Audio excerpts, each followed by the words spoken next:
New Hampshire, États-Unis, 1867. Chut, moins de bruit. On va se faire repérer. Les chaussures des 3 enfants résonnent dans les couloirs de l'école. Ils se faufilent discrètement, se cachent derrière les angles des murs avant de reprendre leur course prudente. La nuit ne va pas tarder à tomber et ils profitent de l'obscurité pour avancer. Mais le petit Herman n'est pas tout à fait sûr. Il veut faire marche arrière. S'ils se font prendre, c'est la retenue assurée. Ses 2 camarades le poussent à continuer. Le docteur cache un secret à l'infirmerie. Il faut que tu vois ça. À 7 ans, Herman est le meilleur élève de sa classe et il n'a jamais désobéi de sa vie. Mais la curiosité est plus forte. Et puis c'est la première fois qu'il sympathise avec des gens de son âge. Excité par l'interdit et l'idée de se faire des amis, il les suit jusqu'au 2e étage, où se trouve l'infirmerie de l'établissement. Ce qu'il ne sait pas encore, c'est que l'événement qu'il s'apprête à vivre va changer son destin et ronger son âme jusqu'à la perversion absolue.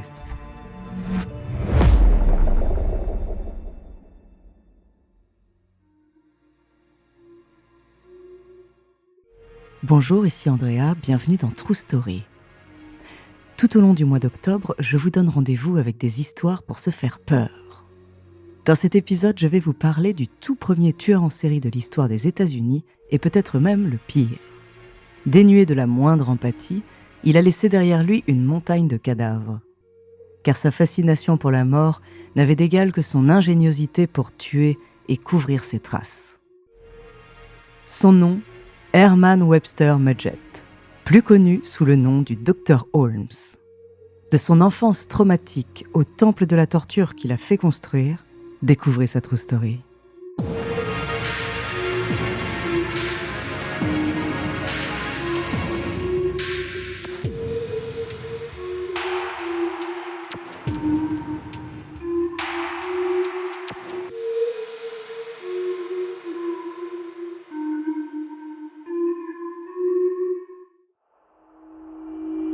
Attention, dans cet épisode, nous allons parler de scènes violentes qui pourraient heurter la sensibilité des plus jeunes.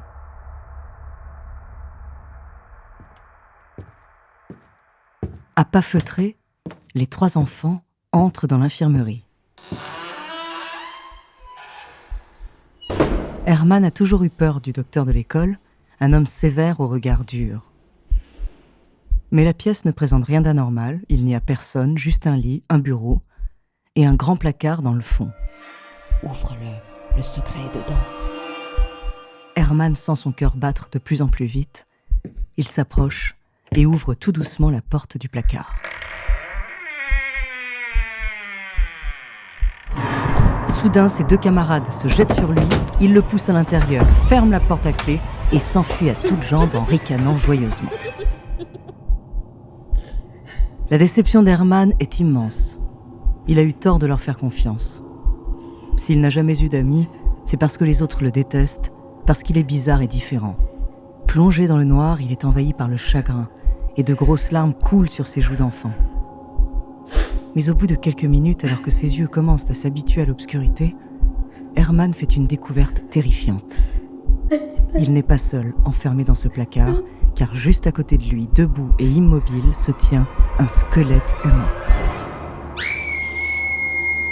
Il pousse un hurlement d'épouvante et tambourine contre la porte du placard. Mais l'école est vide ce soir-là et personne ne l'entend. Il s'accroupit tout tremblant, ferme les yeux et prie pour que le cauchemar s'arrête. Les sanglots s'étranglent dans sa gorge. La peur lui glace le sang et les entrailles. Il sait qu'il va passer la nuit ici, dans ce placard. Il n'y a plus rien à faire maintenant, à part attendre que le docteur lui ouvre le lendemain. Mais à mesure que les heures passent, la terreur d'Herman se change peu à peu en colère contre ses camarades. Et cette colère, en fascination pour le seul être qui partage son sort et ne se moque pas de lui, le squelette. Il jette des regards timides au départ, mais de plus en plus appuyés sur cette structure d'os et d'articulation. Tenue par des tiges de fer, elle lui semble presque élégante dans sa complexité. Comme si l'absence de chair et de vie révélait enfin la beauté qu'il n'avait jamais su voir dans ses semblables. Il s'agit bien sûr d'un modèle anatomique tel qu'on en trouvait fréquemment dans les cabinets de l'époque, mais cette nuit-là de 1867, quelque chose est né dans l'esprit du jeune Herman Webster Mudgett. Une envie dévorante de percer tous les secrets du corps humain et une fascination profonde pour la mort.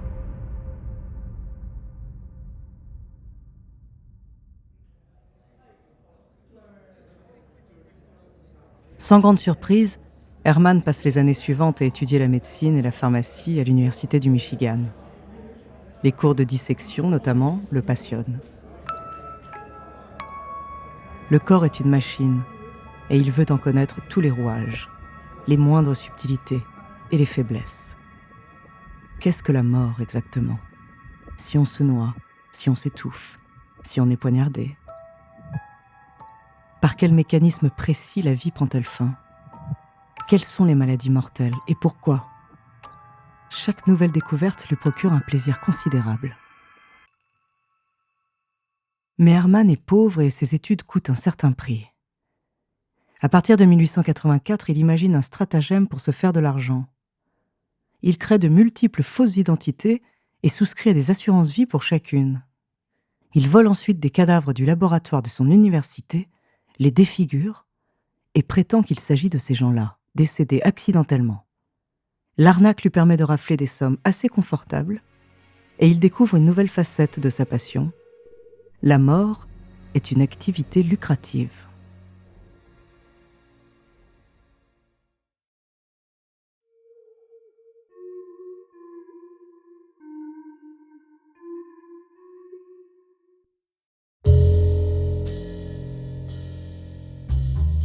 Fraîchement diplômé, Herman déménage à Chicago en 1886.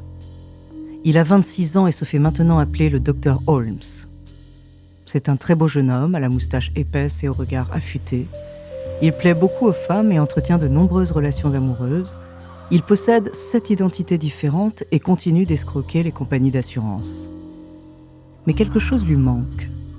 Un rêve à la hauteur de son ambition et de sa fascination pour la mort. Jusque-là, il n'avait aucune maîtrise sur les cadavres que recevait l'université de médecine. Et la plupart d'entre eux étaient si banals. Combien de fois a-t-il rêvé pouvoir examiner un mort de soif et de faim, ou brûlé par le feu? Un corps rongé par l'acide ou même écartelé? Herman se voit comme un explorateur, et il en a assez de naviguer en eau connue. Il doit maintenant tuer de ses propres mains. Il a alors l'idée de construire un hôtel un peu particulier.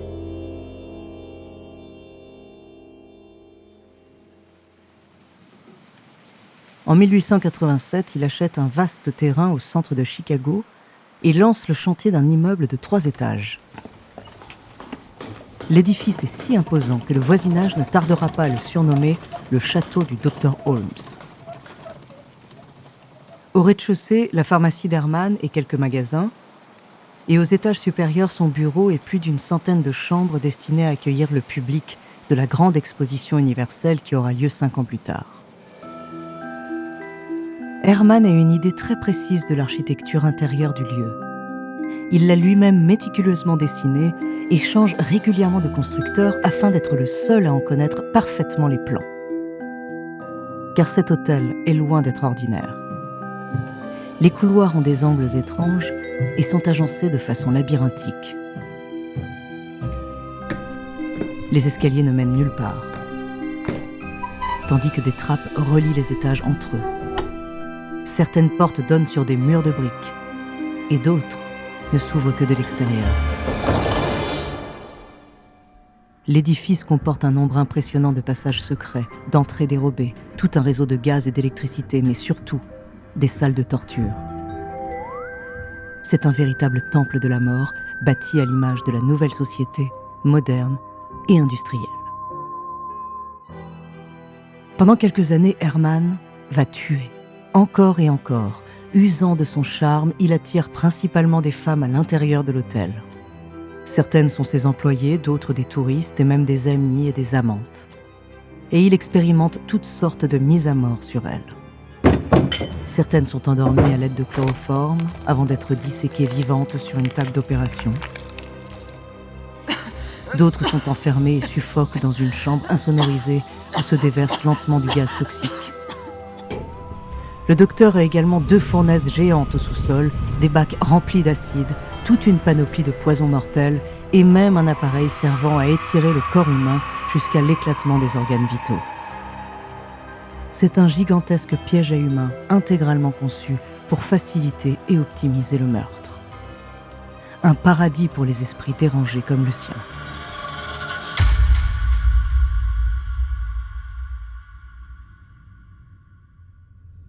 Herman prend systématiquement des notes. Ses cobayes sont une source infinie de connaissances, mais aussi d'argent. Car après les avoir torturés et tués, le docteur éviscère ses victimes, les lave soigneusement et les transforme en modèles de squelettes comme celui du placard quand il était petit. Et il les vend ensuite aux écoles de médecine, peu regardantes quant à leur provenance. Dans son château, le docteur Holmes pratique les meurtres à la chaîne, de façon industrielle et capitaliste. Un mort égale un squelette, et un squelette égale entre 24 et 45 $ selon sa taille et son état. En l'espace de quelques années, le jeune homme tue plus d'une centaine de personnes, peut-être même 200.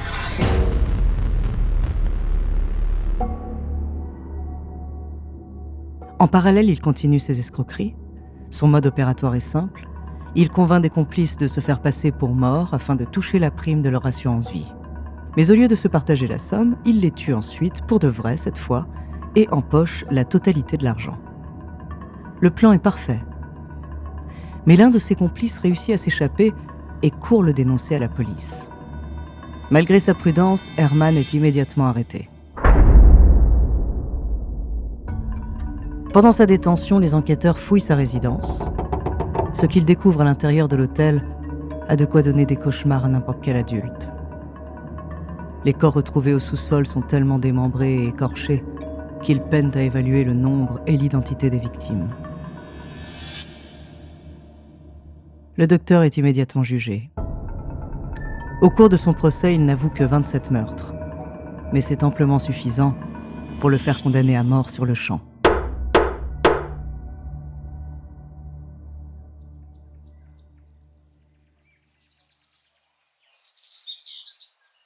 Le 7 mai 1896, Herman Webster Mudgett, 35 ans, est conduit à la prison de Moyamensing.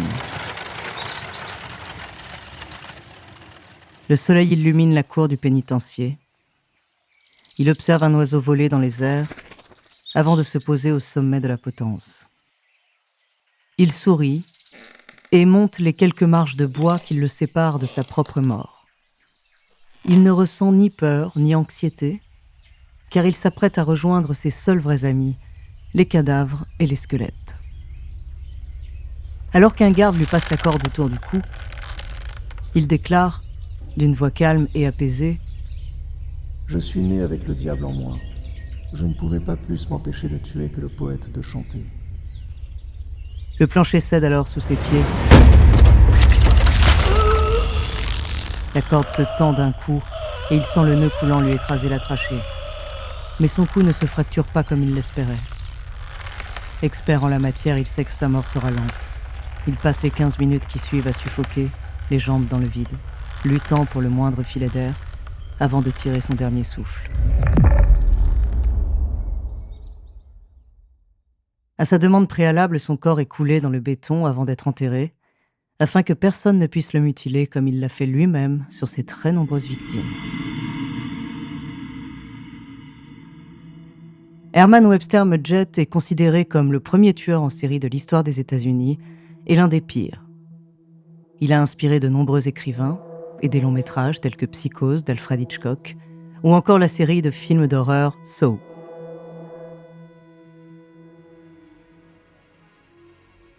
Merci d'avoir écouté cet épisode de True Story.